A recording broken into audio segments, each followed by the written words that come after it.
अरविंद केजरीवाल ने अनिल झा को पार्टी में जोड़ा। अनिल झा ने अपनी पार्टी छोड़ी और वो आम आदमी पार्टी में जुड़े। अब आपको क्या लगता है कि मास्टरमाइंड कौन है? अनिल झा, अरविंद केजरीवाल या ऋतुराज? लोगों ने उन्हें स्वीकार किया, अपना नेता माना। 2013 में भी चुनाव जीते, भाजपा को अपनी पार्टी नहीं माना और किराड़ी को अपना परिवार नहीं माना जी। और 2 बार उन्होंने वो अपने व्यवहार और अपने अनुपस्थिति के कारण इस विधानसभा में, क्योंकि वो 2015 का जब चुनाव हारे तो उसके बाद लगातार यहाँ से गायब हो गए किराड़ी से। 2017 से 22 तक उनकी पत्नी भी यहाँ निगम पार्षद रही, वो भी यहाँ से गायब रही। एमसीडी पे उगाही के लिए या फिर गलत काम करने के लिए ही यहाँ पर आते थे। अनिल झा जी को मैं जितना जानता हूँ 2008 से बहुत नजदीकी से, कि वो सत्ता के बिना नहीं रह सकते। पिछले 10 सालों में जो क्षेत्र के लोगों को दुर्गति में डाला है, उसका भुगतान कौन भरेगा? ऋतुराज आता तो ऋतुराज भरता, अनिल झा आए तो अनिल झा भरेंगे उसका भुगतान। नमस्कार, मैं उमांशु और इस वक्त आप दिख रहे हैं तहलका दिल्ली। राजधानी दिल्ली में राजनीति लगातार गर्म होती जा रही है। अलग अलग पालों के लोग अपने पाले बदल रहे हैं, पार्टियां बदल रहे हैं और देखते ही देखते वक्त, जज्बात और हालात तीनों परिवर्तित हो जा रहे हैं। इस वक्त मेरी मौजूदगी किराड़ी में है। किराड़ी से अनिल झा, जो कि यहाँ के 2 बार के भाजपा से विधायक रहे, भाजपा के कर्मठ कार्यकर्ता भी रहे, पर उन्होंने भाजपा को छोड़ दिया। जब भाजपा को छोड़ा तो बहुत संगीन आरोप भी लगाए। उन्होंने कहा कि भाजपा जो है वो पूर्वांचलियों का गला घोट रही है। अब इसी विषय पर ज्यादा बातचीत करेंगे। हमारे साथ बाहरी दिल्ली के पूर्व जिला अध्यक्ष और किराड़ी के वरिष्ठ नेता बजरंग शुक्ला जी मौजूद है। बहुत सारी बातचीत करेंगे सर, बहुत बहुत स्वागत है आपका। धन्यवाद मनसू जी, आपका और आपकी पूरी टीम का। अब सवाल तो बहुत सारे हैं और राजनीति अपने उफान पर है। अब जानना हम ये चाहेंगे कि अनिल झा, जो आप ही की पार्टी के एक वरिष्ठ नेता रहे, उन्होंने पार्टी के साथ बहुत काम भी किया, पार्टी ने मौका भी दिया और 2 बार विधायक भी बनवाया। अब एकदम से जो उन्होंने वक्त, हालात और जज्बात बदल दिए हैं, आप किस तरीके से देखते हैं इसे? पहली बात तो ये है कि अनिल झा जी हमारी पार्टी से विधायक रहे। वो 2008 में कहीं से आए, लोगों ने उन्हें स्वीकार किया, अपना नेता माना। उनसे बहुत आशा थी, बहुत उम्मीद थी। 2013 में भी चुनाव जीते, लेकिन उन्होंने कभी भी भाजपा को अपनी पार्टी नहीं माना और किराड़ी को अपना परिवार नहीं माना जी। वो विधायक जरूर रहे, जो काम भी उसका तो किया होगा, लेकिन जो संगठन के नाते एक भाजपा एक परिवार की पार्टी होती है, उन्होंने कभी भी भाजपा के कार्यकर्ताओं को अपना परिवार नहीं माना, भाजपा को भी अपना संगठन नहीं माना। समय समय पर वो नेतृत्व को भी उल्टा सीधा कहते रहे और कार्यकर्ताओं के साथ तो बहुत दुर्व्यवहार लगातार करते रहे।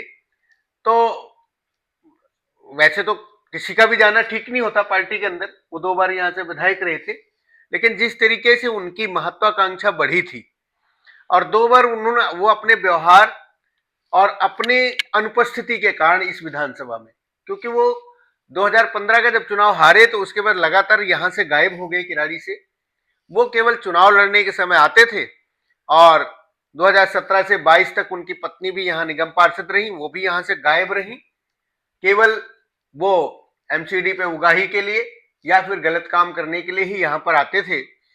तो उनका जो है एक तरीके से वो क्षेत्र छोड़ चुके थे और 2 बार फिर 15 में भी हारे और 20 में भी हारे। उसके बाद पार्टी ने यह तय कर लिया कि भाई जो 2 बार हारे हुए हैं और जिनका पार्टी के अपने कार्यकर्ताओं के साथ ही व्यवहार ठीक नहीं है, जनता के प्रति व्यवहार ठीक नहीं है, उसको क्यों चुनाव लड़ाना? तो उसका आभास शायद उनको हो गया था। अब वो अति महत्वाकांक्षी लोग हैं। नहीं तो आप देखिए कि इसी लोकसभा चुनाव में हमारी पार्टी ने 6 लोकसभा सांसदों के सीटिंग के जो 2-2 बार के सांसद थे, उनके टिकट काटे, वो तो नहीं गए। वो लोग आज भी पार्टी में हैं, वहां दूसरे कैंडिडेट लड़ाए गए, जीते।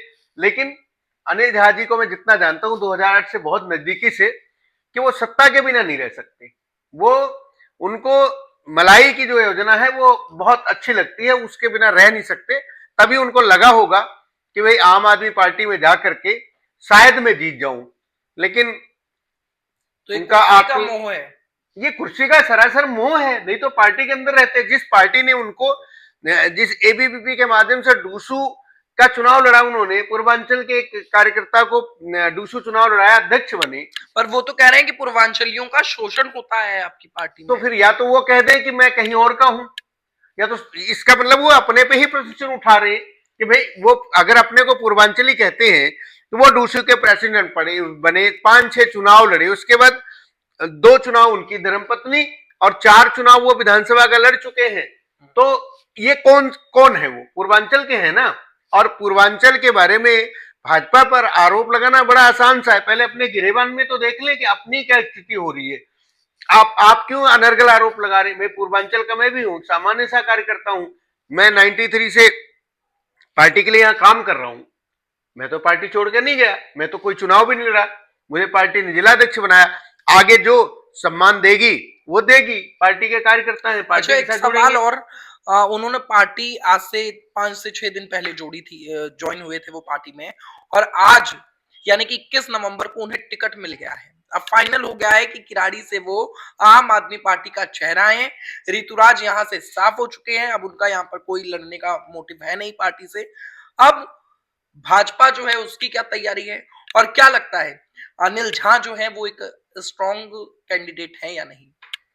देखो, अनिल झा की बात बाद में करूंगा, मैं ऋतुराज की बात कर लेता हूँ। ये भी 10 साल जहां विधायक रहे, आम आदमी पार्टी के रहे।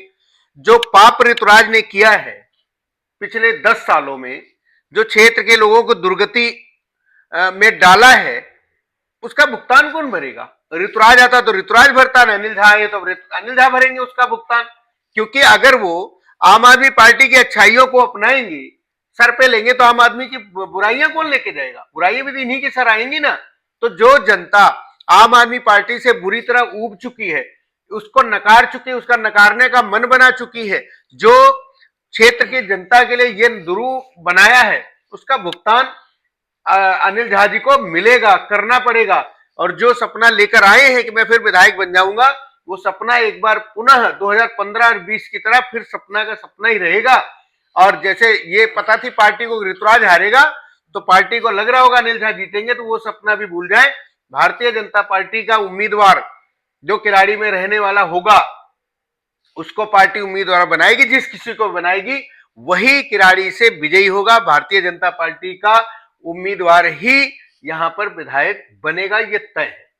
एक और सवाल कि जिस तरीके से पार्टी में ऋतुराज एक बड़ी भूमिका निभाते रहे, जब अनशन हुआ था अन्ना हजारे का, उस वक्त से वो पार्टी में जुड़े रहे। आज ऋतुराज एक तरफ है, उनको पार्टी ने बिल्कुल साइड कर दिया है, और अभी कोई साफ नहीं कर रही है पार्टी की आगे उनके करियर में वो क्या करेंगे। पर अब एक और सवाल, अरविंद केजरीवाल ने अनिल झा को पार्टी में जोड़ा, अनिल झा ने अपनी पार्टी छोड़ी और वो आम आदमी पार्टी में ज्वाइन हो गए। अब आपको क्या लगता है कि मास्टरमाइंड कौन है, अनिल झा, अरविंद केजरीवाल या ऋतुराज? देखो, तीनों सत्ता के लोभी लोग हैं। अरविंद केजरीवाल की सत्ता किसी तरह नहीं जानी चाहिए। जो अरविंद केजरीवाल कहते थे कि आंदोलन से निकली पार्टी है, वो अपने 2 बार के विधायक को धत्ता बता दिया उन्होंने। दूसरी पार्टी से आयात करके आज उनकी लिस्ट आई है 11 लोगों की। शर्म आनी चाहिए अरविंद केजरीवाल को कि 11 लोगों में से 6 लोग वो हैं जो बाहर से आए हुए हैं। इनके पास अब कैंडिडेट नहीं बचे हैं। अरविंद केजरीवाल की क्या स्थिति हो गई है, मंत्री छोड़ छोड़ कर जा रहे हैं। अगले और दिन 1-2-4 दिनों में देखना और भी मंत्री छोड़कर जाएंगे। तो सत्ता के लोभ में अरविंद केजरीवाल इतने बसीभूत हैं कि जेल में रहकर भी उन्हें इस्तीफा नहीं दिया। वो तो मजबूरी में जब कोर्ट का डंडा पड़ा तो उनको रिजाइन देना पड़ा। दूसरी बात अनिल झा की, अनिल झा भी सत्ता के लोभी हैं। अनिल झा भी बिना विधायक बने नहीं रह सकते, बिना पार्षद बने नहीं रह सकते, बिना जो है सत्ता का मजा चखे वो रह ही नहीं सकते 1 मिनट के लिए। नहीं तो अगर अभी तो हमारी टिकट भी नहीं घोषित हुई थी ना, लेकिन उन्होंने जो इस जनता के साथ और भाजपा के कार्यकर्ताओं के साथ और क्षेत्रवासियों के साथ जो लगातार अत्याचार किए हैं, जो यहां परिवारवाद फैलाया है, उसका भुगतान उनको पता भी करना पड़ेगा। इसलिए भाजपा छोड़कर आम आदमी पार्टी में गए हैं। लेकिन जो पाप है और कलंक है वो छूटेगा नहीं, वो उनके साथ ही जाएगा। तो सत्ता के लोभी तो है ही है। ऋतुराज की तो आज निरीह स्थिति बनी हुई है। उन्होंने जो 10 साल में, मैं पहले भी इंटरव्यू में कहा करता था कि यहाँ के लोगों की आह ले रहे हो ऋतुराज, तो निश्चित रूप से गरीबों की आह, मजबूरों की आह लगेगी, ऋतुराज को लगी, और 10 साल बाद सत्ता से बेदखल हो गए। अब उनका क्या होगा वो जाने और उनकी पार्टी जाने, मुझे क्या लेने देना इससे। चलिए, अंत में जनता के लिए क्या संदेश है, क्योंकि किराड़ी की जनता एक तरफ नेता अपनी पार्टियां छोड़ रहे हैं, सत्ता का मोह है या जो भी है, अलग पार्टियां ज्वाइन कर रहे हैं, पर जनता का काम अटका हुआ है। जनता का काम ज्यों का त्यों है, इलाके में समस्या ज्यों की त्यों बनी हुई है। तो क्या कुछ कहना चाहेंगे आप अंत में जनता के लिए? मैं जनता के लिए इतना ही कहना चाहता हूं, जनता जनार्दन होती है, जनता ही सबका भविष्य का फैसला करती है और अपने भविष्य का भी फैसला करती है। पिछले 10 वर्षों में 2 बार उन्होंने आम आदमी पार्टी का विधायक चुना, और अब फिर अवसर आ रहा है 2025 में किराड़ी की जो दयनीय स्थिति रही है, जो जलभराव की समस्या रही है, जो रोड नहीं है, नालियां नहीं है, सड़कें नहीं है, और यहां की दुरूह स्थिति को निकालने के लिए आज जिस तरीके से पूरे देश में देश के यशस्वी प्रधानमंत्री नरेंद्र मोदी जी का डंका बज रहा है, अभी हमारी सरकार हरियाणा में आई, अभी महाराष्ट्र का चुनाव रिजल्ट आने वाला है, झारखंड में भी हमारी सरकार आने जा रही है। तो मैं तो यही चाहूंगा जनता से कि दिल्ली भी चले मोदी के साथ, और मोदी जी के साथ चलेगी तो जो दिल्ली की जो योजनाएं हैं, चाहे वो आयुष्मान योजना हो, चाहे वो राशन कार्ड की योजना हो जो नहीं बन रहे, या वृद्धाओं की पेंशन नहीं बन रही है, या फिर जो है इलाज नहीं ढंग से हो रहे हैं, नए कोई स्कूल कॉलेज नहीं बने हुए हैं, आप कौन सा चमत्कार कोई भी कर लेगा। तो दिल्ली जनता, अब की जनता इस बार मन बना रही है और वो मोदी जी के साथ जाना चाहती है और दिल्ली में भारतीय जनता पार्टी की सरकार बनाना चाहती है। उसी कड़ी में किराड़ी में सत्ता लोलुपों, दल बदलुओं, परिवारवादियों, भ्रष्टाचारियों और असभ्य और बदतमीज लोगों को नकारेगी, और भारतीय जनता पार्टी का जो एक अच्छा उम्मीदवार आएगा उसको जिता करके किराड़ी में भाजपा का ही विधायक बनाएगी। बहुत बहुत धन्यवाद। बजरंग शुक्ला जी हमारे साथ मौजूद थे, ज्यादा बातचीत हमने सर से की है और साफ तौर से कई सारे आरोप इन्होंने लगाए हैं इस वक्त जो आम आदमी पार्टी के कैंडिडेट यहां से बन गए हैं अनिल झा उन पर। तो फिलहाल के लिए इस वीडियो में इतना ही। इस वीडियो को शेयर करें और देखते रहें तहलका दिल्ली। बहुत बहुत धन्यवाद।